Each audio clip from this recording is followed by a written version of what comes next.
Boa tarde, ouvintes. Sejam bem-vindos a mais um Papo de Residente. Eu sou o João Garreta Prates, médico infectologista de plantão na sala de emergência. E meu convidado hoje é o... Ferdinando, boa tarde. Eu sou residente do segundo ano da infectologia aqui da Unifesp. Um prazer ter você comigo, Ferdinando. Então, do que nós vamos falar hoje, cara? Bom, hoje a gente vai falar um pouquinho sobre rickettsioses. Rickettsiose. Bom, imagino que todos tiveram várias aulas de rickettsiose dentro de toda a faculdade, toda a formação. A gente fez uma pesquisa aqui com a plateia um pouco antes de começar. E todo mundo já teve aula sobre isso várias vezes. Então, a gente vai só se repetir aqui inúmeras vezes, várias repetições. E então, uma salva de palmas da plateia, por favor. Aê, E vamos lá, Ferd. Então, vamos começar do começo, cara. A primeira pergunta óbvia é o que é rickettsiose? De onde veio esse nome? Como é que é isso? Bom, rickettsiose é uma doença causada por bactérias da família Rickettsiaceae, que elas são divididas nos gêneros Rickettsia e Orientia. Elas têm um ciclo silvestre muito importante, que ela cresce com vetores artrópodes, carrapatos, pulgas, piolhos e ácaros. Então, Elas podem causar diversas doenças diferentes, cada uma em algum local do mundo, que tem um quadro clínico semelhante, mas é bem difícil de fazer o diagnóstico. Então, o que elas têm em comum? Que elas têm essa transmissão preferencialmente por carrapato, com esses ciclos aí silvestres, e provavelmente deve ter alguma coisa assim, tipo zoonose, animal, ser humano. É mais ou menos nesse sentido que as rickettsias vão, né? E aí então, mas o que tem de particular, né? Porque toda família de bactéria, para ter esse nome, por exemplo, rickettsia, deve ter alguma coisa de peculiar nela. Que um treponema tem uma coisa peculiar de ser treponema, um espiroqueta, uma coisa diferente. O que elas têm de diferente? Então, essas bactérias, elas são cocobacilos, são bem pequenos, gram-negativos, que têm uma fucsina que é corada pelo método de Jimenez, e elas são aeróbias. São parasitas intracelulares obrigatórios, se multiplicam por fissão binária simples, e elas têm predileção por glândulas salivares e ovários dos artrópodes em que elas são hospedeiras. Quer dizer, então a característica dessas bactérias é ser, que é diferente de outras que nós conhecemos, né? Então são cocobacilos ou pequenos bastões, são gram-negativos, elas têm essa característica de reter a fucsina, enfim. Mas o que é diferente? São intracelulares obrigatórios. Então é uma família um pouco diferente do que a gente está habituado já para começar, né? Das bactérias do dia a dia. Né? E você falou, elas gostam de artrópode, glândula salivar e tudo mais. Então quer dizer, deve ser a forma como elas vão ser transmitidas entre os hospedeiros, né? Quando afetar as glândulas salivares ou artrópode é uma forma de transmissão através da picada, né? E aí? Bom, antigamente elas eram consideradas como vírus, porque como ela não tinham essa vida extracelular, eles não conseguiriam fazer o isolado da bactéria e não conseguiam identificar. Dá para entender que no passado você tinha, você tinha anticorpos, você tinha lá soro que reagia contra uma coisa, e essa coisa não crescia em culturas normais, você colocava em cultura celular e crescia. E falava, isso aqui é um vírus. Né? Acho que talvez tenha sido daí que veio essa ideia. É um vírus grande, né? Que ele só cresce em cultura de célula e tem lá uma imunogenicidade própria que não é compatível com outra coisa, né? Aí com o tempo a gente vai evoluindo e descobrindo mais coisas. E temos tipos de rickettsia, né? Isso. Nós classificamos elas em 3 grupos diferentes. Tem o grupo ancestral, que tem algumas espécies de Rickettsia belli e Rickettsia canadensis, estão mais associadas à infecção carreadas por carrapatos, mas que não tem uma patogenicidade muito grande em humanos. Tem o grupo do tifo, tem as espécies Rickettsia provazek e Rickettsia tiffi, que estão mais associadas a picadas de piolhos e pulgas. E tem o grupo da febre maculosa, que é o maior dos grupos. Ele tem mais de 60 tipos de Rickettsia. Nossa. Dessas, 13 são mais patogênicas para os humanos e 11 mais relacionadas à transmissão por carrapatos. Então, aqui estamos falando de uma... Na verdade, acho que a gente fala rickettsiosis justamente por isso, né? Uma diversidade enorme de espécies, grupos de bichos diferentes. Né? Não é só um agente, um gênero de espécie que causa uma doença e acabou. Nós temos 200 mil tipos de rickettsia. Só do grupo da febre maculosa aí que o Ferdinando comentou, tem um monte. E dessas 13 causam doença humana. Então, quer dizer, tem um monte de bactéria nesse grupo. Imagino que com o tempo a gente foi descobrindo espécies um pouquinho diferentes umas das outras, né? E como essas espécies, os artrópodes são vetores de distribuição quase mundial, acho que da mesma forma, onde tem animais artrópodes, pode ter umas rickettsias que foram sendo descobertas em pequenos surtos ou pequenas situações assim, de uma doença mais importante. Apareceu uma doença nova, outra doença nova, acho o carrapato, acho uma rickettsia. e aí descreve mais uma doença, uma rickettsiosi, não sei o quê. Então a gente acabou agrupando todas elas por terem essa característica aí do vetor que a gente comentou, de ser bactéria intracelular obrigatória, de ser grupos semelhantes, né, e causar doenças clínicas relativamente parecidas. A gente vai comentar um pouco sobre o que é relativamente parecidas, né? Então são muitas espécies, né? Acho que isso é muito interessante saber, bem diverso, né? Isso, só falando de algumas delas, como são várias, só para citar, tem a febre africana da picada do carrapato, que é causada pela Rickettsia africa. Ela é muito comum em viajantes. Ela tem um histórico de mais ou menos 27% dos pacientes que retornam febris da África são infectados por essa Rickettsia. Geralmente eles apresentam cefaleia, mialgia, linfadenite e exantema. Então, quer dizer, uma rickettsiosi vai ter o nome dela pela região que é importante. Então, bem interessante, né? Febre africana da picada do carrapato. Quer dizer, você toma a picada do carrapato, volta a febril da África. Né? Era assim que foi descrita a doença e a gente acha, e aí o Fernando colocou um dado bem interessante, que é até 27% da África subsaariana, uma das causas de febre. A gente fala muito de malária, a gente fala muito de dengue, a gente fala muito de tuberculose, mas olha só, 27%. Hepatite A, né, doença febril do viajante, a gente vai falando. E aí temos aqui rickettsiosi como uma causa importante. Se vocês pegarem um viajante da África, né, é um cara que você vai considerar rickettsiosi no diagnóstico diferencial das febres aí. E o tratamento delas é muito específico. Então é importante considerá-las e a existência delas no diagnóstico. O que mais? Então tem mais lugares importantes aí da enquete. Temos vários. A outra, tifo da ilha Flinders. É uma rickettsiosi endêmica da Austrália, causada pela Rickettsia honey. É transmitida por um carrapato de lá, o Aponoma hydrosauri. Ocorre no sul da Austrália até as Ilhas Flinders e também na região da Tasmânia.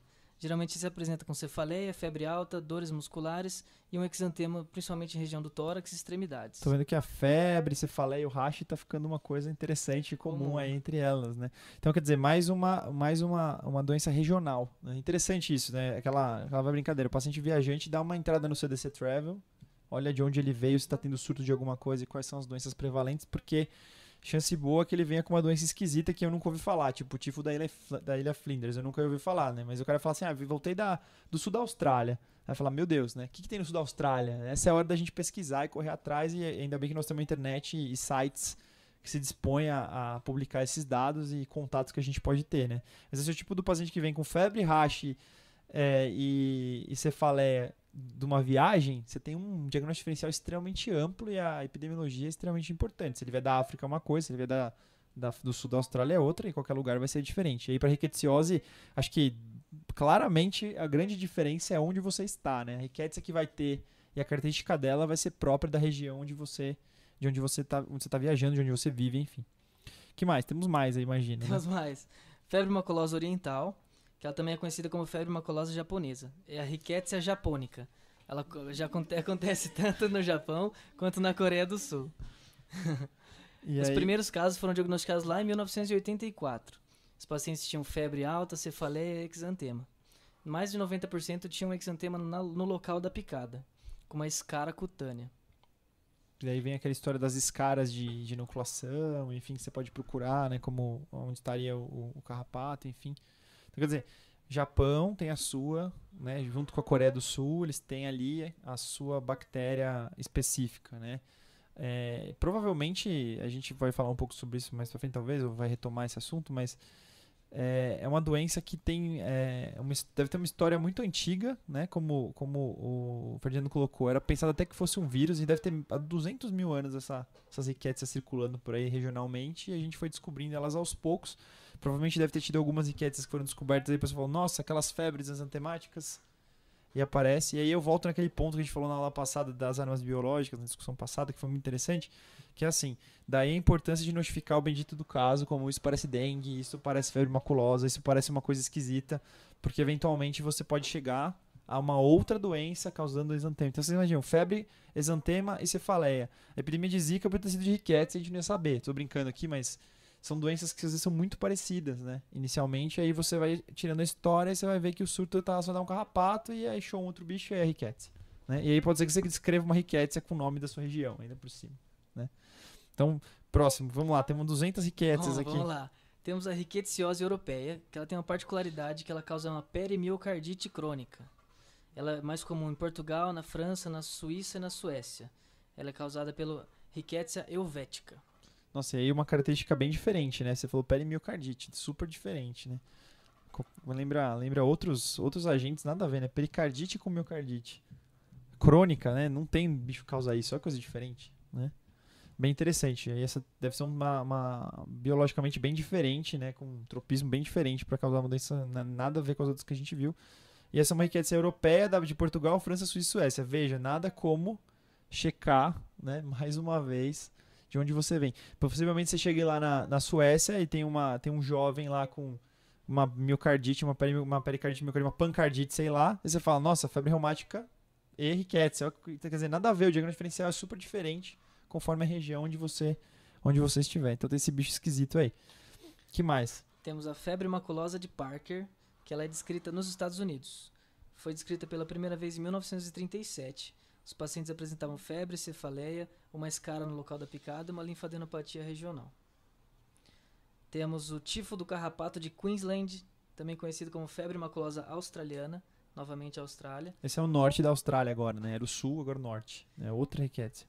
Essa é a Rickettsia australis. Ela foi identificada primeiramente em 1946. Nossa, bem antigas as doenças, né? Olha só. E bem semelhantes. Bem parecido também, febre, escara, cefaleia, rache. Nós estamos indo para um caminho meio comum aí, né? Nós vamos ficar caçando escara nos pacientes para achar marca de carrapato. Parece que é uma boa ideia, né? Porque febre e exantema fica um pouco mais amplo a coisa, fica um pouco mais difícil, né? Que mais? Tem mais ainda que eu sei. Temos uma outra que chama tibola, ou eles chamam mais de linfadenopatia. É causada por a Rickettsia eslovaca. Ela é comum na França, na Hungria e na Espanha, também em Portugal. Ela é encontrada muitas vezes nos bovinos e nos javalis. As pessoas apresentam uma picada, ou a reação inflamatória local, e eles apresentam uma adenopatia cervical, submaxilar, e também desenvolvem uma alopecia importante que pode durar meses. Então, olha que coisa curiosa, né? Bem diferente, outra doença completamente diferente. Então, quer dizer, é muito... o quão regional essa doença, como ela é regional, como ela importa de onde você está e o tipo do agente que você tem. São muitas doenças diferentes, na verdade, né? Essa aqui é a realidade. Tem mais ainda, né? Essa é interessante que ela é mais uma coisa tipo linfangite, que ela lembra um pouco mais por exemplo, micose de inoculação, tipo esporo. Tem uma picada, faz uma reação e ela se dissemina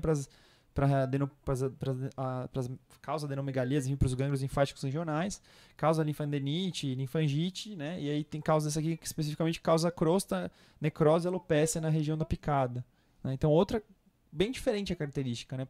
Tem muito mais cara de uma doença de inoculação com progressão ali, em compensação às outras que a gente vê tem muito mais cara de uma doença de disseminação hematogênica, né, comprometimento sistêmico, bem diferente a característica também. Daí é importante conhecer a epidemiologia da região que você trabalha, né, e dos viajantes aí. Tem mais também, temos mais um monte de... Vamos lá.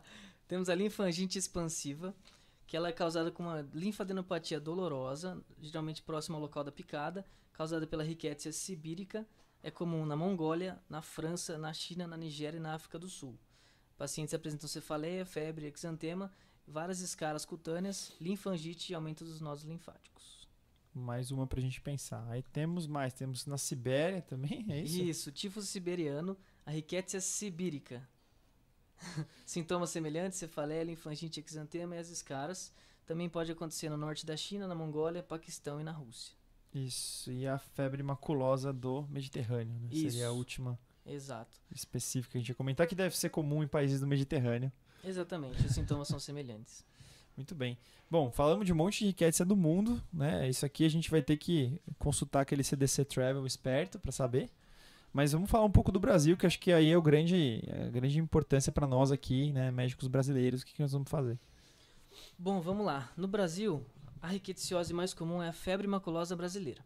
Ela foi descrita pela primeira vez no final de 1890 nos Estados Unidos, é febre das Américas. Lá no início eles descreveram como a doença azul ou febre negra. Também foi chamada de febre maculosa das Montanhas Rochosas pela localização em que ela foi identificada. Que é o nome que ficou para os Estados Unidos lá, né? Rocky Mountain Spotted Fever é o nome da doença para os americanos. A febre maculosa deles é essa, né? Das Montanhas Rochosas, que tem lá no noroeste e tal. Ela é causada pela Rickettsia rickettsii. No Brasil, ela é conhecida desde 1929, quando José Toledo Pisa, em São Paulo, ele começou a fazer a distinção das febres masculosas das demais doenças exantemáticas. Já em 1930 começou a se dissipar para outros países como Canadá, México, Costa Rica, Panamá, Colômbia, Brasil e Argentina. Em 1930, José Lemos Monteiro da Silva, no Instituto Butantan, junto com o auxiliar Edson Dias, ao tentar fazer uma vacina para a febre maculosa, eles acabaram adquirindo a doença quando foram picados e acabaram evoluindo para óbito, e desde então foram desistidos de desenvolver vacinas para a doença. Nossa, então quer dizer, na década de 30, talvez a manipulação, o risco biológico aí não tivesse o nível de biossegurança que a gente tem hoje, né? E eles estavam triturando o carrapato para isolar o bicho, para produzir uma vacina e foram picados, né? Então olha que situação, e não tinha tratamento para a febre maculosa. Provavelmente naquela época você chamaria essa doença de uma doença de nível máximo de transmissão, porque você não tem cura, né? Não tem tratamento nenhum para ela. Então biossegurança a níveis altíssimos, 3, 4, coisas assim, que não tinha tratamento, imagina isso, né? Bom, imagino que, como o Fred falou, né? Aconteceu isso, a pessoa falou, gente, pesquisar bastante febre maculosa não é o momento, né? Vamos pesquisar tratamento, depois a gente brinca com esse bicho aí que ele é meio perigoso, né? E aí, Estados Unidos...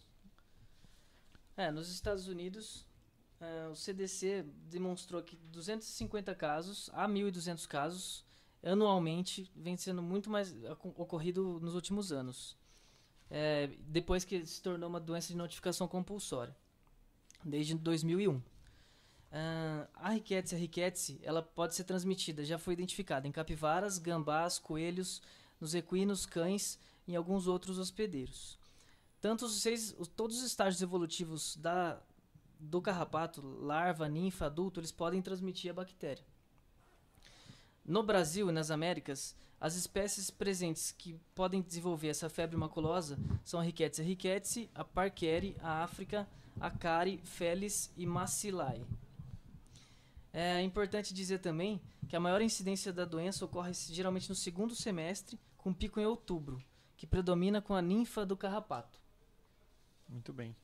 Então, quer dizer, no Brasil nós temos os animais, nós temos o carrapato, né?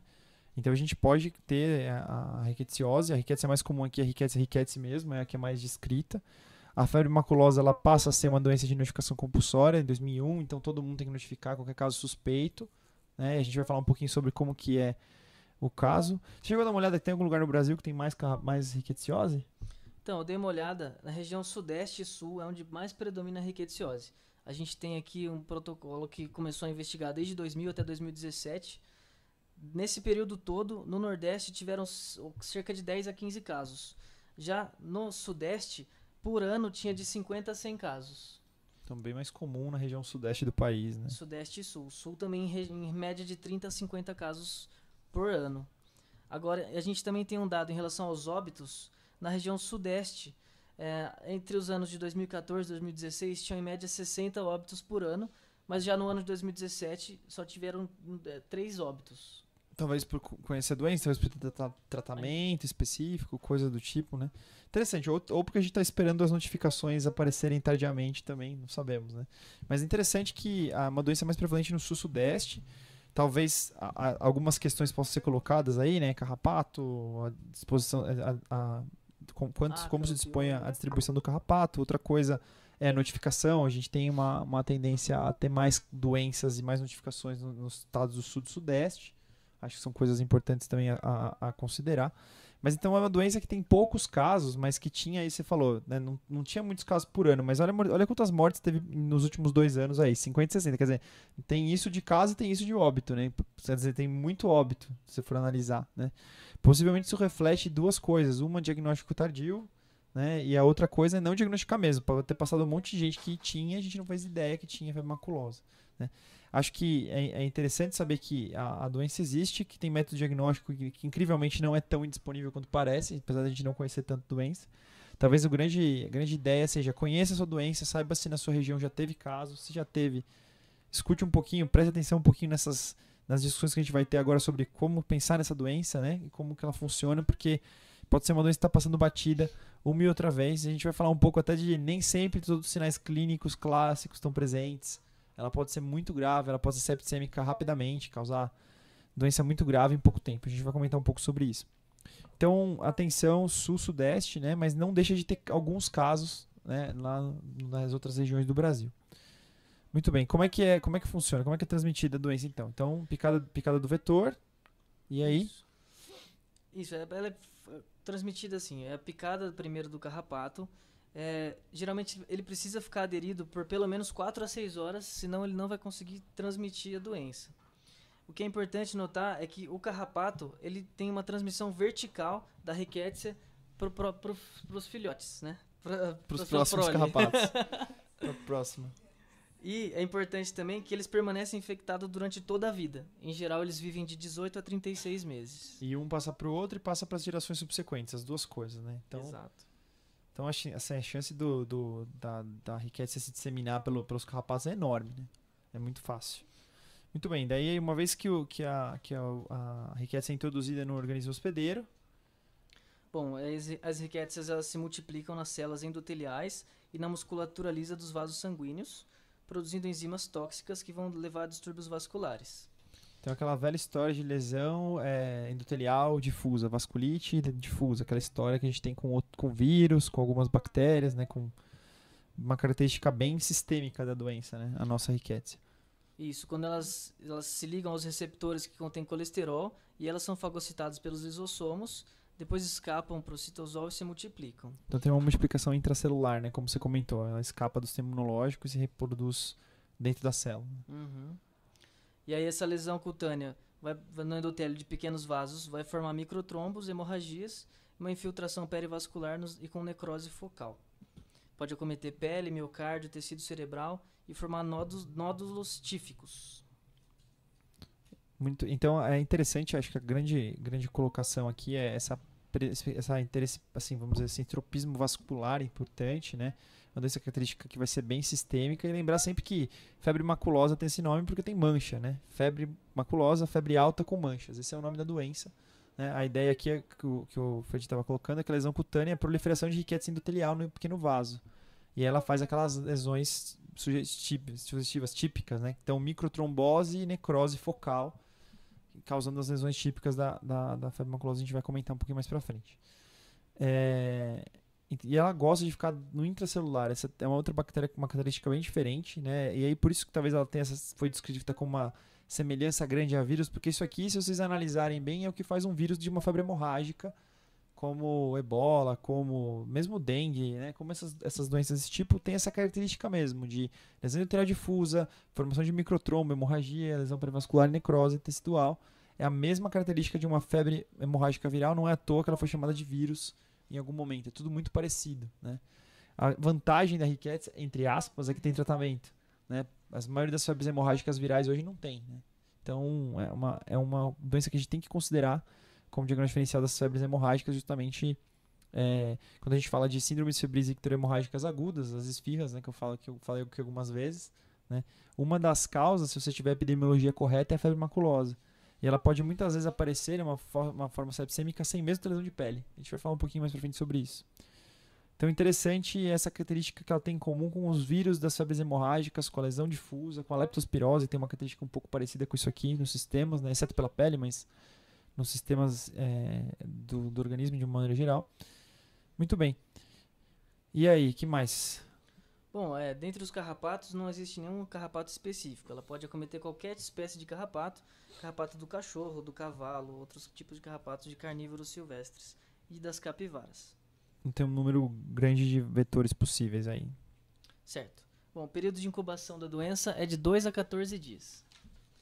Então 2 a 14 dias é interessante, porque é uma pessoa que pode voltar da viagem e imediatamente já apresenta o quadro febril e exantema, né? É um quadro para você considerar, é bem diferente de você pensar assim, em coisas como hepatite A, período de incubação bem mais longo, né? Mesmo malária. Então, olha que coisa interessante, 2 a 14, é rápido, né? É uma doença que rapidamente, lembra um pouco a dengue, né? Poucos dias, né, após a exposição. Ao contrário de outras doenças que a gente vê com período de incubação muito mais longo, né? A gente já discutiu aqui. Bem interessante. E bom, então se a gente tem temos o agente, conhecemos ele, agente intracelular específico, temos o vetor, carrapato, um monte de carrapato, transmitido do animal para o ser humano, causa lesão endotelial difusa para todo lado, né? Com período de incubação curto, É bem semelhante a uma febre hemorrágica viral. Então, quais são os sintomas? Qual é o quadro clínico dessa doença? Bom, o quadro clínico dessa doença, geralmente, ele costuma ser abrupto, com sintomas muito inespecíficos, né? Começa com febre, um mal-estar geral, cefaleia, uma mialgia, náuseas, vômitos, e aí, a partir do 2º ao 6º dia da doença, começa com exantema maculopapular. Tem uma evolução centrípeta e predomina em membros inferiores. Também pode acometer região palmar e plantar em cerca de 50% a 80% dos pacientes. Então, mais uma doença, além da sífilis, que esse é um contexto completamente diferente, claro, né? Que causa lesão palmoplantar. Né? Nós temos o bom e velho eritema polimorfo e algumas faracodermias que pegam mal implanta, né? Palma implanta. E agora nós temos febre maculosa. Aqui nós estamos falando de uma doença febril aguda de evolução rápida, né? De instalação abrupta, de sintomas intensos, muito inflamatória, né? E que o paciente desenvolve esse rash cutâneo entre o 2º e 6º dia da doença. Quer dizer, rápido, é um rash precoce, né? Quem já viu dengue geralmente o rash é tardio. A zika, por exemplo, vai ter uma febre muito mais baixa. São coisas diferentes, né? Mas é sempre difícil, sempre vai ser difícil. Esse é daqueles pacientes que no 2º dia você não sabe o que ele tem. Aí no 3º dia parece um rash. Aí você fala, isso o que é isso? Mudou um pouco. Mas ainda assim tem várias possibilidades, né? Então, e aí palma e planta, talvez aponte, falando, nossa, palma e planta não é um lugar comum da gente ter rash. Talvez ajude você a diagnosticar. Bom, nos casos mais graves, eles podem desenvolver um edema de membros inferiores, hepatosplenomegalia, lesão renal aguda, tem manifestação gastrointestinal, pode ter náusea, vômito, dor abdominal, diarreia, manifestação pulmonar, com tosse, edema pulmonar, geralmente apresenta um infiltrado alveolar com a pneumonia intersticial e pode apresentar até um derrame pleural. Também pode ter algumas manifestações neurológicas graves, como a meningite, meningoencefalite, apesar de manter um líquor sem alterações. Vamos comentar um pouquinho do rash, acho que esse que é o importante, né? Provavelmente é o sinal clínico que mais vai te falar, pense em febre maculosa. Afinal de contas, o nome da doença é febre maculosa, né? Então, o rash da febre maculosa, ele é macular inicialmente, tá? E aí tem um importantíssimo tópico que é o seguinte, quanto mais grave e rápida a evolução da doença, menos provável que você veja o rash. Isso é um grande problema, porque as formas sepsêmicas que evoluem rápido, assim como meningococcemia, essas coisas, é rapidamente sistêmica e deixa o doente chegar a choque séptico. Eu lembro de quando estava no estágio do Emílio Ribas, a gente teve um caso, a mulher chegou choque séptico e depois falaram, tem um carrapato, teve história de picada do carrapato, vamos colocar doxy, vamos colocar não sei o quê, insuficiência renal, falência de múltiplos órgãos, diálise, não sei o quê, tava para falecer, apareceu o rash. Foi assim a história. Aí depois, rickettsia veio positivo. Quer dizer, a sorologia não teve nem tempo de sair, na verdade. E aí, quando saiu, quer dizer, já tinha morrido a paciente. Né? E a mancha foi aparecer 2, 3 manchas, algum pouco de rash no último dia que ela viveu. Então, muito grave a doença, potencialmente. A gente tem que tomar cuidado que o rash nem sempre aparece. E isso é muito difícil. Daí a história, qual que é a dica?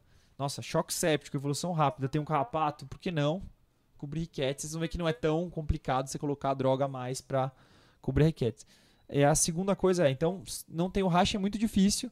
Talvez uma sepse grave com história de carrapato a gente possa tratar. Segunda coisa, o rash é macular e ele vai virando, por esse processo de vasculite que a gente comentou, ele vai virando purpúrico, púrpura e petequia e púrpura, enfim, e até virando sufusão nos casos mais graves. Então, quer dizer, ele começa com a mácula, que é aquele infiltrado inflamatório que a gente comentou, com lesão endotelial, passa o tempo microtrombos, fica isquêmico, roxo, daí passa mais um tempo, lesão hemorrágica, tipo CIVD, essas coisas, e aí sangra. Então, a evolução ruim do doente é assim, proporcional ao rash. O rash vai evoluindo mal, o doente vai evoluindo mal também. Corre meio junto isso daí, tá? Então, ela é macular, depois ela vira purpúrica e petequial e depois hemorrágica. Mais ou menos assim, evolução num caso grave, caso ruim. Pode ser que a pessoa pare ali na mácula e fique tudo bem, tá? Então tem que ter esse cuidado. Tem uma relação entre o dano endotelial e como ele tem tropismo pela pele, imagina que o que está acontecendo na pele está acontecendo sistemicamente. Essa é a ideia que vocês têm que ter da doença, certo? E aí o Ferdinando falou, as complicações são múltiplos órgãos, a gente comentou aqui, né? Elas se assemelham um pouco ao que a gente vê com o caso de leptospirose gravíssima, se assemelha ao que a gente vê com febres hemorrágicas virais refratárias ao tratamento, que a gente vê com a dengue hemorrágica grave, também com a meningococcemia. Ela tem várias semelhanças com essas doenças de evolução rápida e grave. A lesão cerebral ela é frequente em doenças graves. Toda forma grave de febre maculosa tem lesão do nervo central de uma maneira geral. Tá? Rebaixamento, convulsão, isso aqui é tudo comum, edema cerebral. São coisas bem comuns nessa doença. Tá? E, como eu falei, se você tiver uma forma que é multissistêmica, com lesão cerebral, a mortalidade é ridiculamente alta. E aí que o Ferdinando trouxe um dado que chega a talvez 80% dos casos que tem essa forma super grave que a gente comentou. Então, veja como é uma doença difícil de diagnosticar e que é uma mortalidade super alta. Vide o que a gente discutiu e a estatística que o Ferdinando trouxe do Ministério da Saúde, que tem um número de casos pequenos e um número de morte igualmente pequeno. Quer dizer, os dois, mas são muito parecidos um com o outro. Os dois são muito próximos, né? Então, o que ele está sugerindo? Que uma boa parte das pessoas, se não a maioria, pelo que eu entendi, são notificadas como morreu de febre maculosa. E não de, tratei uma febre maculosa, né?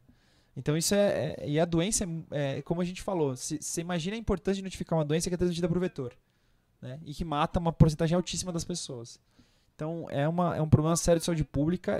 Eu já vi histórias de lugares que, até isso eu já ouvi, que houve uma questão até política de nós não queremos dizer que teve febre maculosa aqui, porque senão vai dar problema para a produção e para a pecuária local, o nível da gravidade de diagnosticar um caso de febre maculosa no nosso país, né? E aí, de novo, o dever ético e, claro, pensando no melhor do seu país, de notificar um caso de suspeito desse, né? Seja você infectologista, seja você da CCH ou da vigilância, se você vê um caso desse, tem que notificar. E até as pressões que você pode encarar por diagnosticar uma febre maculosa. Você fala que tem febre maculosa num município que que basicamente seu fonte de renda é pecuária, olha o tamanho do problema, né? Porque algum bicho estava infectado e transmitiu para uma pessoa. E aí você tem que investigar e achar o que está acontecendo. Isso pode gerar fechamento de negócio. Olha que coisa complicada, né? Então é uma doença muito importante pela alta mortalidade, pela fácil, assim, entre aspas, não é tão fácil como uma dengue, mas é de fácil transmissibilidade se tiver muitos animais infectados. Então, se tiver muitos animais infectados, quem cuida dos animais vai ter doença. E aí esse é um problema muito sério, né? Então, lembrar dessas coisas que a gente comentou. Vamos aprender a fazer diagnóstico. A doença inespecífica, tem o rash, mas o rash pode ser tardio, é coisa complicada, né? Como é que a gente consegue diagnosticar? Vamos ver se os laboratórios já nos ajudaram a avançar um pouquinho na direção do diagnóstico correto. Bom, em relação assim, aos exames laboratoriais que dariam uma ideia pra gente ficar mais sugestivo da doença, não tem nada muito específico. Assim, ela pode apresentar uma leucocitose, que não é muito intensa, pode apresentar elevação de DHL, CPK, transaminases e bilirrubinas, mas nada muito específico da doença. Agora, para identificar o micro-organismo, o isolamento e a identificação dele na cultura é um pouco difícil de ser feita. Por quê? Para poder fazer isso, o laboratório precisa ter aquelas condições de biossegurança que eles chamam de NB3, que ela tem um elevado risco para o próprio profissional que está lá tentando fazer o procedimento. Que é o que a gente comentou, que é potencialmente grave, fácil de se disseminar, mas tem tratamento, aí é 3. Se não tivesse, seria 4. Lembra? A gente comentou isso na semana passada. Então é um risco extremamente alto, a semelhança de tuberculose e coisas desse tipo, né? Até é bem complicado. Você se encosta ali, aerossol, peguei, né? Então tem que tomar muito cuidado. Bom, antigamente eles utilizavam um teste sorológico que chamava reação de Weil-Felix. Essa reação, na verdade, ela não serve para pesquisar um anticorpo da Rickettsia. Ele faz um teste de aglutinação, que ele foi inicialmente descrito lá em 1916, que tem uma reação cruzada com o antígeno da bactéria do Proteus vulgaris. Só que ela tem uma sensibilidade muito baixa, de 33%, uma especificidade de 46%. Parece o VDRL né, só que da Rickettsia. É interessante que eu fiquei na dúvida quando eu li isso aqui, se o Weil é o mesmo Weil da síndrome de Weil, ou Weil, sei lá como é que fala isso. Deve ser o mesmo cara, né, que prescreve febre hemorrágica, né? Talvez tenha tudo a ver, né? Bom, e aí, que mais? Bom, ainda a gente tem os métodos de ELISA e Western blot, que também não são muito utilizados hoje em dia, e tem o padrão ouro, que é a imunofluorescência indireta. A imunofluorescência indireta ela faz uma pesquisa dos anticorpos IgM e IgG, que em geral são detectados do 7º ao 10º dia da doença. Quando ela evidencia título igual ou maior do que 64 numa única amostra, ou uma diferença de 4 vezes no título entre amostras pareadas, no intervalo de 2 a 4 semanas, está confirmado o diagnóstico. É o bom e velho teste de anticorpos que fica positivo do 7º ao 10º dia. Que droga, né? Obrigado, mas demorou, né? Provavelmente. Não, é interessante isso, porque, mais uma vez, a importância de você, diante de uma doença infecciosa aguda, escolher o dia correto para colher o exame, senão você não vai confirmar o diagnóstico. Acho que isso é essencial, a gente já falou sobre isso. Exercitem aquela coisa que a gente comentou já algumas vezes aqui, de perguntar ao paciente, quando começou? Tal dia. Quer dizer, no dia anterior você estava jogando bola? Perguntem isso, tá? Porque às vezes tem aquela história, não, eu já estava com algum sintoma inespecífico, aí já fazia 2, 3 dias que o cara tá com sintoma inespecífico, já estava doente. Então perguntem isso ativamente. O período de incubação dessa doença é curto, né? É outra coisa que podem falar a favor, quer dizer, se não tiver uma picada de carrapato em 2 a 14 dias, é muito estranho ter uma doença dessa, você tem que procurar, né? Acho que isso é outra coisa importante. E olha que doença difícil que, pelo menos para dengue, né, para outras coisas, nós temos padronizado um PCR, biologia molecular comercial, para fazer diagnóstico. Então, se você estiver achando que é um caso muito grave de alguma doença, faz um PCR. Aqui existe essa proposta, né, mas não é uma coisa... A gente nem pensa em riqueza direito, né, vai ter PCR padronizado comercial para riqueza. Acho que nem deve ter isso, porque a importância mundial de uma cepa, você viu como elas são todas diferentes, né? Então, de uma riqueza, febre maculosa vai ser super importante. Então, tem uma sorologia. E aí é complicado, porque você vai ter que pedir sorologia provavelmente nosso único laboratório que vai fazer sorologia vai ser o LACEN, nosso laboratório de referência. Então, aqui no caso o Adolfo Lutz, depende de onde você está, né? E aí tem 7º ao 10º dia, aí vai demorar um tempo para você pegar o resultado. Olha que difícil, né? Diagnosticar essa doença. Então, é bastante complicado. Esse é o padrão ouro para o diagnóstico, então a gente deve usá-la, deve solicitar, a gente pode pedir para o nosso laboratório central. Então a ideia é considera, porque você viu, a gente tem DHL, CPK, transaminase, bilirrubina, quer dizer, é uma síndrome febril hemorrágica aguda. Você tem que ver se tem epidemiologia para a riquétsia. Se tiver epidemiologia para a riquétsia, vale a pena procurar a riquétsia. Se tiver o rash cutâneo típico, se tiver o rash cutâneo com essa evolução que a gente comentou, talvez valha a pena pedir o seu teste para a riquétsia. Mais do que isso, trata, né? Acho que trata empiricamente, a gente vai comentar um pouquinho sobre isso, né? E vamos falar detalhar um pouquinho mais esse diagnóstico diferencial. Acho que é o grande negócio, é difícil pra caramba, né, diagnosticar essa doença. Bem difícil, porque os sintomas elas são muito inespecíficos. Dentro do diagnóstico diferencial, a gente pode pensar em leptospirose, dengue, hepatites virais, salmonelose, encefalite, malária, alguma pneumonia atípica, algumas doenças reumatológicas, meningococcemia, uma sepse, diversos tipos de bactérias diferentes, viroses exantemáticas, as monolikes, as doenças de Lyme, as outras anaplasmose, ehrlichiose, todas elas são semelhantes. Então, olha que coisa interessante. O diagnóstico diferencial, a gente costuma englobar numa síndrome esses casos graves que evoluem. Eu falo esfirra, vou falar de novo. Síndrome febril, icteria hemorrágica aguda. A gente junta essas pessoas com febre aguda e disfunção hepática renal, essas coisas, né? E sulfusões hemorrágicas, especialmente se tiver um rash purpúrico, então febre com lesão hepática e lesão cutânea tipo purpúrica, né? Então essas doenças a gente sempre tem que ter um diagnóstico diferencial amplo e nessas a gente sempre inclui algumas. Então as clássicas da síndrome da esfirra são a sepsis, porque a sepsis pode ser orgânica, múltiplos órgãos, a leptospirose, as arboviroses.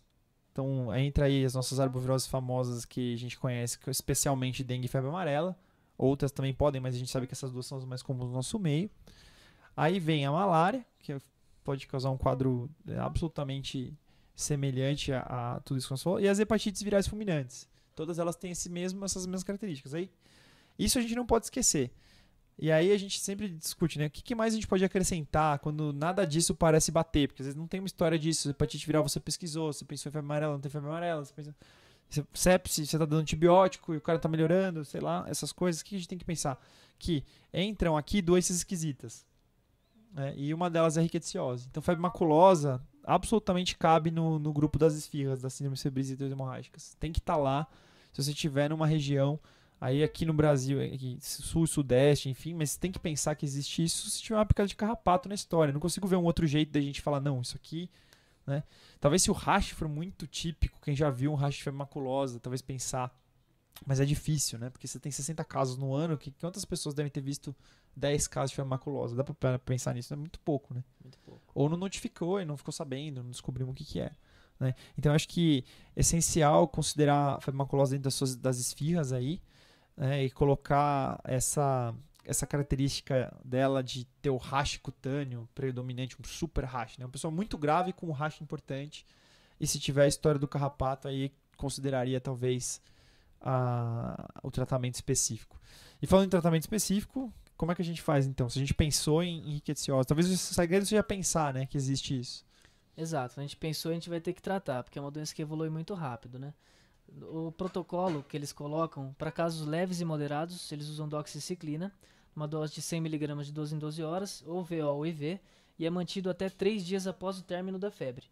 Casos mais graves entram com cloranfenicol e deixa por 500 mg de 6 em 6 horas, via oral, e deixa nesse mesmo período, até 3 dias após o término da febre. É importante notar que todos os tipos de rickettsia são sensíveis às tetraciclinas e ao cloranfenicol. Então, todos aqueles tipos de doença que a gente falou de vários países do mundo podem ser facilmente tratados se forem pensados e identificados. Quer dizer, no final o que eles têm em comum é que todos têm um tratamento bem parecido, respondem às drogas mesmo. Então, mas aqui a pegada é o seguinte, doxiciclina todo lugar tem, endovenosa e via oral. Cloranfenicol menos, é mais raro a gente ter, mas existe também injetável, cloranfenicol em vários hospitais. E olha que coisa interessante, especialmente o hospital que tem pediatria, que a pediatria usava muito isso antigamente, né? Então olha que coisa interessante, se você, qual que é a ideia aqui? Talvez a gente saia com essa moral assim. Paciente que vem com um quadro grave de síndrome febrícula hemorrágica, tem um racho cutâneo, tem picada de carrapato, esses dois caras pensem em colocar uma dessas drogas, né? Então coloca a doxiciclina, ceftriaxone e doxy, pronto. Você está cobrindo a sepse lá, tratando a leptospirose e está pegando a rickettsia, pelo menos, de alguma maneira, né? Sem o racho também, né? Então, pelo que a gente falou, às vezes ele vai chegar antes do racho aparecer. Então, na verdade, só tem que ter o carrapato. Não, com certeza. Só epidemiologia. Se tiver o rash ou o carrapato, eu acho que eu consideraria esse tratamento. A paciente que eu vi, que eu tive a oportunidade de acompanhar, era o carrapato só. Não dava pra falar Justamente. Não dava pra falar nenhuma vez uma mulher com síndrome febrícula hemorrágica aguda em São Paulo. Aí você fala, o que aconteceu? Ela tinha algumas viagens no interior, mas a gente não pensou em nada. A gente foi considerado febre amarela até por conta da gravidade, mas o fígado não estava tão detonado. Era uma sepse grave, com coagulopatia, com alteração de enzima hepática e icterícia, mas não era uma coisa importante a icterícia, era muito mais o sistêmico do que a icterícia, como eu esperaria numa hepatite viral. Foi pesquisado malária nessa paciente, foi pesquisado leptospirose, foi tratada empiricamente para lepto, e aí foi a história, teve uma picada de carrapato.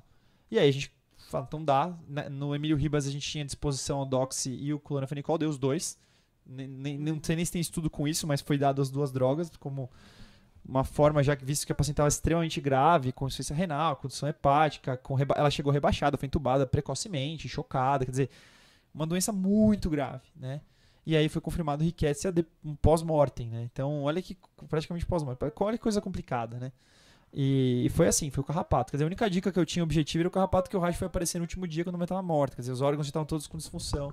E aí apareceu um rash que, às vezes, até aquele rash que ela teve, a gente podia falar, não, isso aqui é só sufusão hemorrágica, visto que aconteceu tudo isso aqui e tomou um monte de remédio, será que alguma coisa... Foi muito difícil, né? Aí nessa paciente, nesse caso, o rash não ajudou, né? E acho que essa duas lições, o rash é um e a outra é doença aguda de viajante febril, grave, que tem carrapato, considere rickettsiosi, considere tratamento empírico. Eu acho que todos vão concordar, né, que o cara tá com uma sepse grave, doxiciclina não vai acrescentar nele nenhum risco ou nada, né, um aumento de mortalidade, um efeito adverso muito grave inesperado, vai causar o quê? Fotossensibilidade. É isso, né? Nem alteração digestiva não vai causar porque a gente vai fazer injetável. Então eu vejo como uma opção de tratamento que deve ser considerada se encontrar qualquer epidemiologia dessas, principalmente essas duas, o rash e o carrapato. E a escara do carrapato, normalmente a gente encontra a cicatriz, uma lesão no local, quanto tempo que... Você pode encontrar a escara enegrecida, mas nessa paciente nós não encontramos escara, né, nessa paciente que eu tive, mas você pode ter, e a lesão, ela pode às vezes evoluir para uma forma mais necrótica, como a necrose central, coisa assim, que pode sugerir também febre maculosa, mas assim, complicado, bem complicado. Tentar achar outros. A gente caça a escara, mas nem sempre encontra, né? Acho que esse é um outro problema. Então, assim, o que o Fernandino colocou, acho que é importante, deixou até aqui, que o parasitismo tem que ser de 4 a 6 horas para correr transmissão. Então, de uma maneira geral, a pessoa vai saber que teve um carrapato, né? Ficou muitas horas com o carrapato, a chance dela saber que teve algum carrapato em algum momento é maior. Então, tem um pouco de medo, é aquela história, não é porque o cara veio picado de carrapato que ele vai ter rickettsiosi, né? Lembra, tem esse ponto. Muitas vezes já me procuraram pacientes assim, tô com carrapato, né? Tive uma febre, o cara tá gripado. Estou brincando aqui, mas cuidado, tem um limiar baixo para doença grave com carrapato na história. Acho que esse é uma grande lição aí. E acho que isso é muito importante lembrar que existe essa doença. Talvez acho que a moral da história seja essa. Muito bem, Ferdi, acho que a gente comentou bastante coisa aqui, né? Temos algo mais que vale a pena a gente colocar para os nossos ouvintes? Não, acho que a gente falou bem da doença. É uma doença bem antiga, né? Que não tem muita novidade, muito estudo novo em relação à doença. Mas é muito interessante todo mundo saber, fazer o diagnóstico, pensar na doença, porque é muito grave e pode evoluir em óbito em muito poucos dias. A gente teve, eu acho, numa reunião clínica aqui, talvez um ano passado, retrasado, um caso de rickettsiose, que acho que foi até o professor Bratini que trouxe. Ele era um paciente que tinha... Tudo começou com uma dor de garganta, nada a ver, né? E aí o paciente, dor de garganta, febre alta, linfodomegalia regional, uma coisa boba assim. Ah, toma aqui a Mox, era um viajante. E tinha a história de carrapato, mas aparentemente nem foi perguntada essa história de carrapato.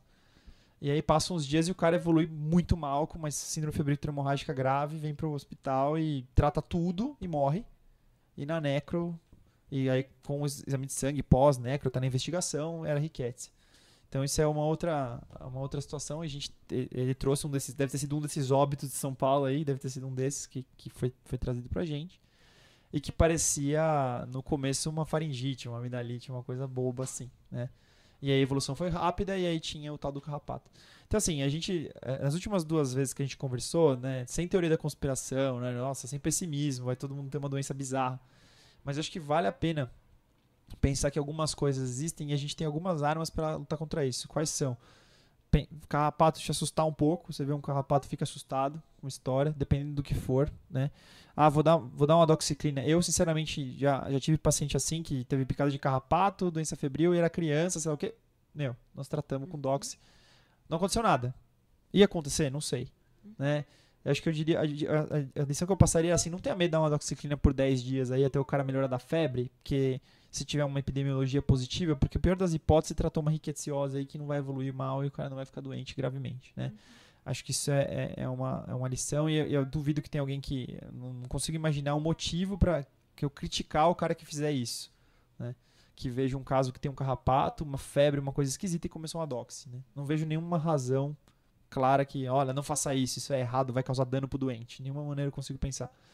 E a outra lição é, notifiquem casos suspeitos de coisas esquisitas, né? Acho que mais uma vez, a gente fala disso, uma doença que você notifica o óbito dela. A gente tem que ter noção de que nós estamos fazendo isso. Hoje nós estamos notificando o óbito de febre maculosa. E não é para acontecer isso. Tem que notificar casos leves, ou mesmo casos que foram tratados para rickettsiose. Como é que a gente vai chegar nisso?